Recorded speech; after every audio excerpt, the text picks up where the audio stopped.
Students, Dev in study पर आपका बहुत बहुत स्वागत है। अपन संख्याओं वाला टॉपिक अगली वीडियो में स्टार्ट करने वाले थे, तो आज अपन जो बचा हुआ है संख्याएं टॉपिक में अभाज्य, भाज्य, सहभाज्य, परिमेय और अपरिमेय, इन संख्याओं को डिटेल से पढ़ने वाले हैं। तो अपन ने कहाँ छोड़ा था? अपन ने छोड़ा था छठे नंबर पर। छठा नंबर है अपना अभाज्य संख्याएं। अभाज्य संख्याएं, इनको बोलते हैं अपन प्राइम नंबर। इंग्लिश में बोलते हैं अपन इनको प्राइम नंबर्स। ठीक है, प्राइम नंबर होते क्या हैं? देखो, अगर अपन सीधा बात करते हैं, नॉलेज देने के लिए आपको सीधे से बता देता हूँ। पहले मैं जो अभाज्य संख्याएं हैं वो कहाँ से स्टार्ट होती हैं। अपन ज़ीरो की तो बात ही नहीं करेंगे, अपन एक की बात करते हैं। पहले ध्यान रखना बच्चों, एक ना तो भाज्य होती है ना ही अभाज्य होती है। मतलब एक ना तो भाज्य होती है ना ही अभाज्य। मतलब वन जो होता है, वन या फिर इसको आप बोलते हो हिंदी में एक ना तो अभाज्य संख्या होती है ना ही भाज्य संख्या होती है। अब बात करते हैं अपन 2 की, ठीक है, 3 की, 4 की। इन सबको चेक करेंगे अपन कैसे अभाज्य संख्या और भाज्य संख्या निकालते हैं। देखो, सबसे पहले तो आपको पता होना चाहिए कि अभाज्य संख्या निकालने के लिए या फिर कोई संख्या अभाज्य संख्या है या नहीं। जैसे मान लो मैंने लिखा x, अब ये x जो है वो अभाज्य है या फिर भाज्य है, कैसे पता करेंगे? तो इसका पता करने के लिए 3 कंडीशन होती हैं। वो कंडीशन क्या होती है? देखो, पहली कंडीशन होती है कि उस संख्या में स्वयं का भाग जाना चाहिए, स्वयं का भाग जाना चाहिए। दूसरी कंडीशन ये होती है कि 1 का भाग जाना चाहिए, मतलब 1 का डिवाइड होना चाहिए, 1 का भाग होना चाहिए। तीसरा क्या होता है, सबसे इम्पोर्टेंट जो होती है वो क्या होती है? उस संख्या के केवल 2 ही क्या होने चाहिए? फैक्टर बोल लो या फिर गुणनखंड बोल लो, एक बात है। उस संख्या के केवल 2 ही क्या होनी चाहिए? फैक्टर होने चाहिए। तो दोबारा देख लेते हैं अपन, एक बार रिपीट कर लेते हैं।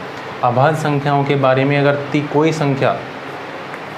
कोई संख्या मान ली अपन ने x, अगर ये संख्या इन तीनों शर्तों का पालन करती है तो क्या होगी? ये संख्या अभाज्य संख्या होगी। अच्छा, तीनों शर्त समझ लेते पहले क्या क्या है। पहली है स्वयं का भाग, मतलब अगर मैं कोई संख्या x लेता हूँ तो इसमें x का भाग जाना चाहिए। ठीक है, ये तो पहली शर्त हो गई। दूसरी क्या हो गई कि उस संख्या में जो अपन ने ली है उसमें किसका भाग जाना चाहिए? 1 का भाग जाना चाहिए। ठीक है जी। और तीसरी क्या होती है कि उसके क्या होने चाहिए? कम से कम 2 गुणनखंड होने चाहिए। गुणनखंड कुछ हो सकते हैं, ठीक है, तो उसके कम से कम 2 गुणनखंड होने चाहिए। ठीक है, तो अपन एग्जाम्पल समझते हैं। तो अपन यहीं पे ले लेते हैं, एक तो होती ही नहीं है भाज्य। ठीक है, कैसी नहीं होती बताएंगे। पहले अपन लेते हैं 2।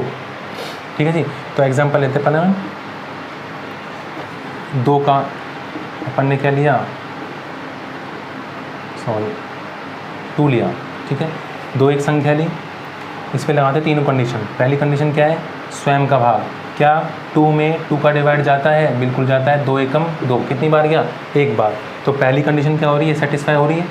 दूसरी कंडीशन देखते हैं यहाँ पर, 2 में किसका भाग जाना चाहिए? मतलब संख्या जो भी लिया आपने, 2 लिए, 3 लिए, अपन ने 2 लिया है, तो 2 में किसका भाग जाना चाहिए? 1 का डिवाइड जाना चाहिए। तो 1 का डिवाइड जाएगा तो 2 में कितनी बार जाएगा? 2 बार जाएगा। तो 1 का डिवाइड जा रहा है, बिल्कुल सही बात है। अच्छा, तीसरी बात क्या है? केवल 2 गुणनखंड या 2 फैक्टर होने चाहिए। ठीक है, तो 2 फैक्टर, 2 के क्या हो सकते हैं फैक्टर? एक तो क्या हो सकता है 2 गुणा 1, और क्या होता है 1 गुणा 2, ये तो हो सकते हैं। तो 2 गुणा 1 हो सकता है, 1 गुणा 2, तो 1 तो 1 गुणनखंड हो गया, 1 ही गुणनखंड हो गया। तो मतलब क्या हो गया? 2 गुणा 1 1 गुणनखंड, 1 गुणा 2 दूसरा गुणनखंड। तो 2 के केवल क्या होते हैं? 2 ही गुणनखंड होते हैं, इनके अलावा कोई भी फैक्टर नहीं हो सकता 2 का। ठीक है, तो इस तरह से 2 क्या होती है? एक अभाज्य संख्या होती है। तो इसी तरह अपन मतलब 2 क्या होती है? अभाज्य संख्या। और ये क्या होती है? सबसे छोटी अभाज्य संख्या होती है। इसी के साथ क्या हो जाएगी? ये 2 सबसे छोटी, मतलब 1 तो होता ही नहीं है, 1 ना तो भाज्य होता है ना भाज्य होता है, तो सबसे उसके बाद क्या आएगा? 2 आएगा। 2 अपन ने क्या कर दी? प्रूव। 2 क्या होती है? एक अभाज्य संख्या होती है। अपन दोबारा देख लेते हैं एक बार। अभाज्य संख्याओं के होने के लिए किसी भी संख्या का इन तीनों का पालन करना जरूरी है। पहला क्या है? स्वयं का भाग जाना चाहिए, संख्या में भाग जाना चाहिए, संख्या में 1 का भाग जाना चाहिए, संख्या के केवल 2 ही गुणनखंड होने चाहिए। पहले एग्जाम्पल लिया अपन ने 2 का, तो 2 में 2 का भाग जा रहा है, बिल्कुल जा रहा है 1 बार। 2 में 1 का भाग जा रहा है कितनी बार? 2 बार जा रहा है, सही बात है। 2 के संख्या जो अपन ने 2 ली थी, इसके केवल 2 ही गुणनखंड होते हैं। आप बना के देखना, 2 के तीसरा गुणनखंड बन जाए तो नहीं बनेगा, तो के केवल 2 ही गुणनखंड होते हैं। ठीक है, तो इस तरह से 2 क्या हो गई, अभाज्य संख्या हो गई। अपन बात करते हैं 3 की। ठीक है, किसकी बात करते हैं अपन, अब 3 की बात करते हैं। एग्जाम्पल में लिया गया अपन ने 3 लेता है, सॉरी एग्जाम्पल 3 नहीं है, एग्जाम्पल में अपन ने क्या लिया है 3 जो लिया है वो संख्या ली है।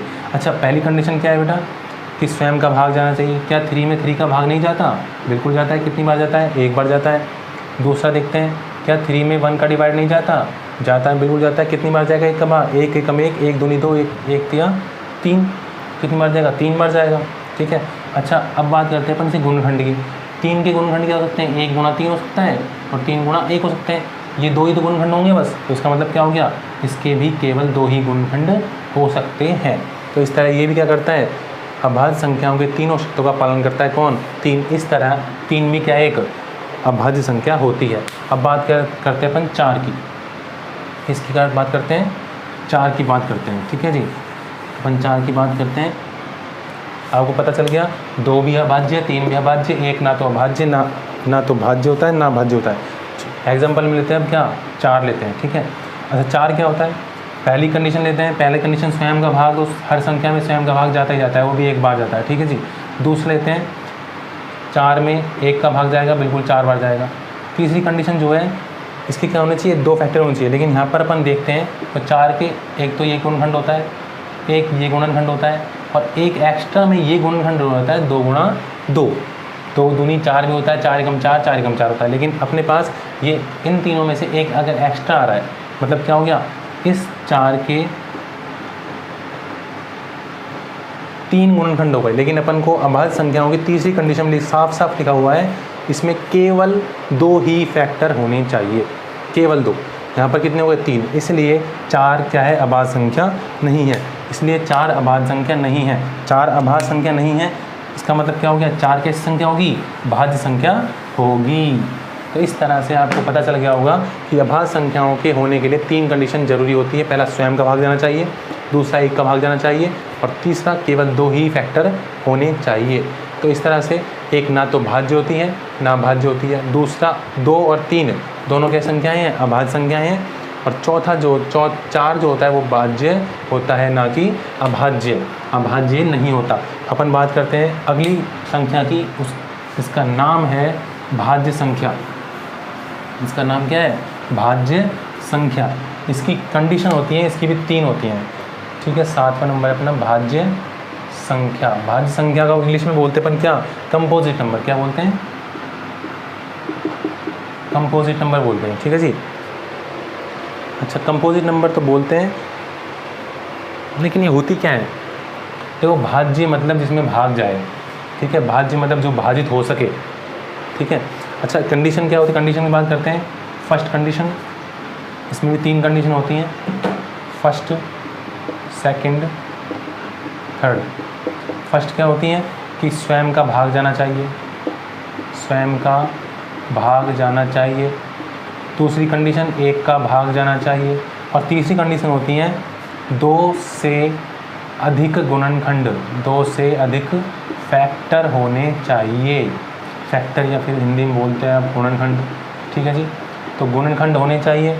तो भाज्य संख्याओं और अभाज्य संख्याओं में दोनों की 3 कंडीशन है। दोनों की तीनों कंडीशन में दोनों ऊपर वाली सेम है, स्वयं का भाग और 1 का भाग, लेकिन तीसरी जो कंडीशन है वो अलग है। ध्यान से देखो तो यहाँ पर लिखा हुआ है 2 से अधिक फैक्टर होने चाहिए। 2 से अधिक, 2 नहीं होने चाहिए, कितने होने चाहिए, 2 से ज़्यादा होने चाहिए। लेकिन अभाज्य में अपन ने पढ़ा था अभी कि केवल 2 ही गुणनखंड होने चाहिए। इसका एग्जाम्पल ले लेते हैं, एक एग्जाम्पल बहुत है, आप और देखना करके घर पे।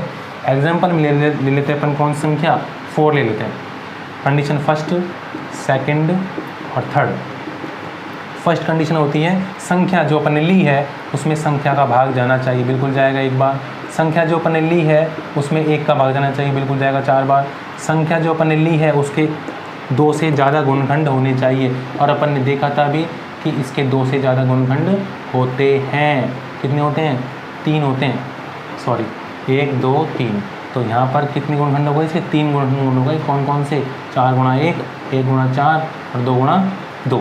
इस तरह से आपने देखा कि 4 जो होती है वो अभाज्य संख्या नहीं होती, कौन संख्या होती है, भाज्य संख्या होती है। ठीक है जी, तो इस तरह से भाज्य भाज्य आपको अगर कोई दिक्कत हो तो आप कमेंट कर सकते हो कमेंट बॉक्स में। तो आगे चलते हैं अपन अब एक बार देख लेते हैं नॉर्मली कौन कौन सी होती है भाज्य भाज्य। एक ना तो भाज्य होती है ना अभाज्य होती है। दो कौन सी होती है अभाज्य होती है। तीन भी क्या होती है अभाज्य होती है। चार भाज्य होती है। पाँच अभाज्य होती है। एक काम करते हैं कॉलम बना लेते हैं ना, कॉलम में ठीक रहेगा। अभाज्य का कॉलम और भाज्य का कॉलम। अभाज्य का कॉलम अभाज्य में कौन कौन सी आती है देखो, वन तो आती नहीं है ना, क्या आती है 2 आएगा, 3 आएगा, उसके बाद 5 आएगा, 7 आएगा, 9 नहीं आएगा, 10 भी नहीं आएगा, 11 आएगा, 13 आएगा, 14 नहीं आएगा, 15 भी नहीं आएगा, 16 भी नहीं आएगा, 17 आएगा, 17 के बाद 18 19 आएगा, 23 आएगा। तो इस तरह से आप जिसमें डिविजिबल नहीं है वो भाज्य होती है। जो भाजित नहीं होंगी अब इसमें 4 से स्टार्ट होती है, ध्यान से ना, भाज्य संख्या जो होती है किस से स्टार्ट होती हैं 4 से स्टार्ट होती हैं। 4 के बाद 6, 8, 9, 10, 12, 14, इस तरह से 15 भी होती है, 16, 18, 20, ठीक है। इस तरह से आगे चलती जाएंगी। तो आपने देखा यहाँ पर सब कुछ मिटा रहा हूँ मैं, यहाँ से मिटा देते हैं और यहाँ से मिटा देते हैं। तो आपने देखा होगा यहाँ पर नोटिस किया आपने कि अभाज्य संख्या जो होती है वो सबसे छोटी अभाज्य संख्या कौन सी होती है 2, और सबसे छोटी भाज्य संख्या कौन सी होती है 4। यहाँ से आपको, और एक जो होती है ना तो भाज्य होती है ना ही अभाज्य होती है। तो आपके पास 3 क्वेश्चन कोई पूछे, सबसे छोटी अभाज्य 2, सबसे छोटी भाज्य 4, कौन सी संख्या ऐसी जो ना तो भाज्य होती है ना भाज्य होती, कौन सी 1, ठीक है। तो इस तरह से आपकी भाज्य और भाज्य कंप्लीट होती है। अब आते हैं अपन 8वें नंबर पर सहभाज्य संख्या। सहअभाज्य संख्या, ठीक है जी। सहभाज्य संख्या बोलते हैं अपन को प्राइम नंबर, को प्राइम इंग्लिश में बोलते हैं को प्राइम नंबर। अच्छा होती क्या है देखो, आप कोई सी भी संख्याएं लो, आपको मैं पहले एग्जांपल के तौर पर बता देता हूँ।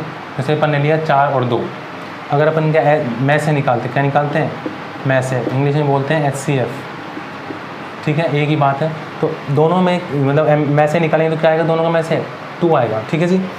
अच्छा इन दोनों का में से क्या आ रहा है 2, लेकिन इस तरह से ये क्या है सहभाज्य नहीं है। तो सहभाज्य होने के लिए क्या होना चाहिए, सहभाज्य संख्याएं वे संख्याएं होती हैं जिनका में से क्या आता हो 1 आता हो, मतलब जिनमें कॉमन ही क्या हो 1। में से क्या होता है कॉमन ही तो होता है। जैसे मानो मैं लिखा 3, 4, इनमें कॉमन क्या है 1, कॉमन 1 है। कैसे है देखो, 3 को लिख सकते हैं अपन 3 गुणा 1, 4 को लिख सकते हैं 4 गुणा 1, तो कॉमन क्या हुआ 1 हुआ। तो इस तरह से 3 और 4 क्या हो गई सहभाज्य संख्या हो गई। मतलब ऐसी 2 संख्याएं जिनका कॉमन क्या निकल के आए 1 निकल के आए, क्या कहलाती हैं सहभाज्य संख्याएं कहलाती हैं। और यहाँ पर आप नोटिस करोगे तो 3 के बाद क्या आता है 4, 5 के बाद क्या आता है 6, 6 के बाद क्या आता है 7, 7 के बाद क्या आता है 8, 8 के बाद क्या आता है 9। तो ऐसी संख्याएं जो क्या होती हैं क्रम अनुसार आती हैं, एक के बाद एक जो संख्याएं होती हैं सभी क्या होती हैं वो आपस में सहभाज्य संख्या होती है। मतलब क्रमागत संख्याएं, सभी क्रमागत संख्याएं, कोई सी भी आप 2 क्रमागत संख्या ले लो सभी क्या होती हैं सहभाज्य। क्रमागत 2 क्रमागत संख्याएं हमेशा क्या होंगी सहभाज्य होंगी। एग्जाम्पल लेते हैं, स्टार्टिंग से लेते हैं 1, 2, इन दोनों का में से कितना है 1, 2, 3, इन दोनों का में से कितना है 1, 3, 4, इनका में से कितना है 1, 4, 5, इनका में से कितना है 1। तो इन सब का में से क्या आ रहा है 1 आ रहा है। तो इस तरह से ये आपस में क्या होंगी सहभाज्य, ये भी सहभाज्य, ये भी सहभाज्य, ये भी सहभाज्य। तो इस तरह से आपको पता चला सहभाज्य संख्याएं वे संख्याएं होती हैं जिनका कॉमन क्या है 1 आए। मतलब में से जो निकले HCF निकले वो क्या निकले 1 निकले में से। अगले वीडियो में कंप्लीट करते हैं क्योंकि ये वीडियो बहुत लंबा हो गया है, और इन दोनों का अपन अगले वीडियो में डीपली पूरी तरीके से एक एक पॉइंट इनका अपन बात करते हैं। परिमेय परिमेय को बोलते हैं रेशनल नंबर्स, या परिमेय बोलते हैं इरेशनल नंबर्स। तो इन दोनों के अपन क्या करेंगे पूरी डीपली तरीके से अपन बात करेंगे अगले वीडियो में, ठीक है। तब तक के लिए गुड बाय। और आपको अगर ये वीडियो अच्छी लगी हो तो इसको शेयर कीजिए, लाइक कीजिए और सब्सक्राइब ज़रूर कीजिए, ठीक है। तो गुड बाय।